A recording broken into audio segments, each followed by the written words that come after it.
আমরা আজকে এই স্যারের মাথায় যে প্যাচটা যে লাগালাম, কোনো দিক থেকে বোঝা যাচ্ছে ওনার মাথায় প্যাচ লাগানো আছে। দেখুন, যতক্ষণ আমরা এখান থেকে না খুলবো ততক্ষণ কিন্তু কেউ বুঝতেই পারবেন না যে ওনার মাথার মধ্যে প্যাচ আছে। দেখুন, এটা হলো ক্লিপের প্যাচ। এই যে আমরা তিন পাশে তিনটে কিন্তু ক্লিপ লাগিয়েছি। স্যার কোথা থেকে আসলেন?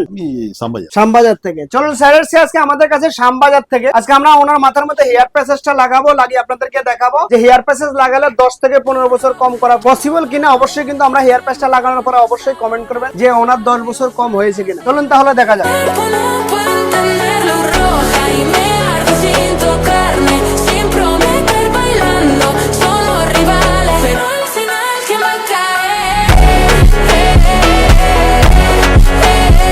এটা হলো স্যারের কিন্তু ফাইনাল লুক। স্যার বলুন কেমন লাগছে?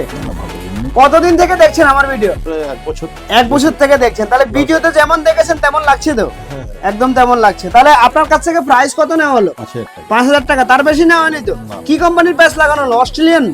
চলুন, বুঝতে পারছেন স্যার আজকে আমরা মাথার মধ্যে হেয়ার প্যাচ লাগালাম অস্ট্রেলিয়ানের প্যাচ, যেটার দাম মাত্র আর মাত্র 5,000 টাকা নিয়েছি। উনি কিন্তু আমার ভিডিও প্রায় 1 বছর থেকে দেখেন। আমরা ট্রাই করেছিলাম যে উনি যেমন ভিডিওতে দেখেছিলেন একদম ডিটো তেমন করার জন্য। আপনারা দেখতেই পাচ্ছেন ওনাকে এই মুহূর্তে কেমন লাগছে। আমরা 4-5টাকে একটু ঘুরিয়ে দেখাচ্ছি যে ওনার পিছন সাইডটা সামনের সাইডটা দেখুন কোন দিক দিয়ে কিন্তু বোঝা যাচ্ছে কিনা। দেখুন, একদমই কিন্তু বোঝা যাবে না যতক্ষণ আমরা হেয়ার প্যাচটাকে না খুলবো, যে সারা ভারতবর্ষকে টাক মুক্ত করে দেবো। সেটার জন্য অবশ্যই কিন্তু ভিডিওটাকে কিন্তু দাবাকে শেয়ার করতে হবে, যেন সবার কাছে এই ভিডিওটা পৌঁছায়। আর শুরু থেকে একটা কথা সবসময় আমরা বলে যাই, ভারতবর্ষের যে কোনো প্রান্ত থেকে আমাদের কাছে প্যাচ নিতে চাইলে আপনারা কিন্তু নিতে পারেন। আমাদের কাছে অর্ডার করবেন, আপনার বাড়িতে কিন্তু আমরা হেয়ার প্যাচেস অলরেডি সব সময় পাঠিয়ে দেবো। আর যারা ইএমআই তে হেয়ার প্যাচ নিতে চান তাদের জন্য কিন্তু একদম সম্পূর্ণ কম প্রাইজের মধ্যে হেয়ার প্যাচ আমাদের কাছে কিন্তু সব সময় পেয়ে যাবেন। দেখতে পাচ্ছেন স্যারের কিন্তু একদম পুরোপুরি অন্যরকম একটা লুক দিয়ে দিয়েছি আমরা, একদম যেমন উনি চেয়েছিল আমাদের কাছে। Thank you friends.